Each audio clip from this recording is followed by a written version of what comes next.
na int dito. And then yung number, yung variable natin. Data type na int, and then yung variable natin number, equal natin siya sa -5. Then semicolon. And then magkakaroon tayo ng if dito. Again, ang pinag-uusapan na natin ay yung if else natin. Okay? So meron tayong if dito, and then kukunin nyo yung number, and then greater than equal to 0. Now, mapapansin nyo yung number daw natin ay greater than equal ba siya sa 0? In this case, ang number natin ay -5 siya. So, ang mangyayari magiging false etong if natin. Okay? So, magkakaroon ka ngayon ng opening and closing curly bracket para sa magiging cout mo. So, sa cout natin, sasabihin natin the number is positive. Doc, and then lalagyan nyo lang siya ng semicolon. Now, since ang condition natin is for positive siya, kasi 0 pataas means positive, ang next naman natin is magkakaroon kayo ng else. Again, ito yung common na mistake ng mga nagpo-program. Ang else po natin, hindi po natin siya nilalagyan ng opening and closing bracket. Wala po siyang ganyan. At mas lalong wala pong semicolon dito yung else natin. Okay? So wala siyang ganon. So ang gagawin lang natin, de-declare nyo lang yung else and then yung opening and closing curly bracket niya. Okay? So wag na wag natin gagawin yon. Wag na wag kayong maglalagay ng parenthesis tapos isi-semicolon nyo.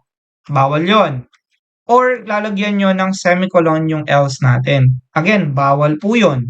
So, pag-declare ng else, opening and closing curly bracket na. And then, kakopy nyo na lang to and then paste. Then, papalitan lang natin siyang the number is. So, ngayon, meron na tayong dalawang condition dito. Ang gagawin natin, kapag ang number natin ay greater than equal siya sa 0, the number is positive.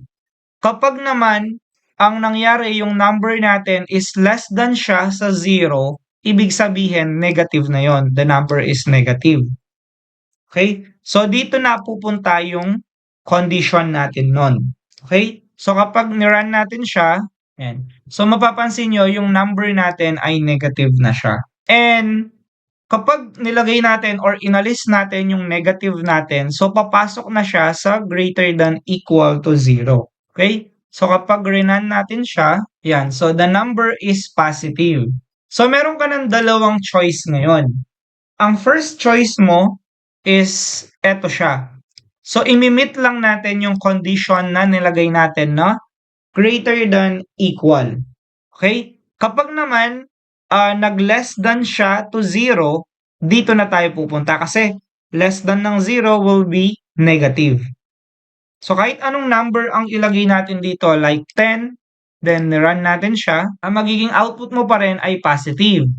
Pero kapag naglagay ka ng negative, and then ginawa mo siyang 20, again, ang mangyayari magiging false na to kasi for positive lang to, greater than equal. Ito naman yung pang-negative mo. So, pag nirun natin siya, ayan. So, negative yung number natin. Again, if we want to change it, like for example, papalitan natin siya ng grade. And then, let's see for example, ang grade niya ay 65 lang. Ngayon, papalitan natin yung variable dito. And, i-greater than equal natin siya sa 75. Okay? Now, ang gagawin natin dito, you pass. And then dito naman ay you failed. So again, ang grade natin ay 65. Ang condition natin sa if ay greater than equal to 75. So magi-start siya sa 75 pataas, doon pa lang papasa yung student. Kapag bumaba siya sa 74 pababa, you failed ang sagot natin. So kapag nag-run ka, ayan, so ang output natin ay you failed. Okay, so kapag ginawa naman natin tong 85, for example, so pasok na siya dito sa greater than equal, Then, ang output ngayon natin ay UPass. So, gagawin natin, let's change, let's say for example, number, and then yung value natin will be 7. So, palitan natin yung variable natin dito, at gagawin natin yung formula kanina, modulo 2 equal to 0. So, lagay natin dito, even number. So, dito naman ay odd number. Okay. So again, kapag ang number natin nag-equal siya sa 0, automatic even number yon. Kapag naman nag-equal siya sa 1 or any number, odd number na po yon. Okay? So, i-run natin siya. 7 yung output natin. So, odd number yung magpapakita. So, kapag nilagay natin dito 10, ang output natin will be even number. So again guys, meron ka ng dalawang option ngayon dito. Okay? So meron ka ng even at saka odd number.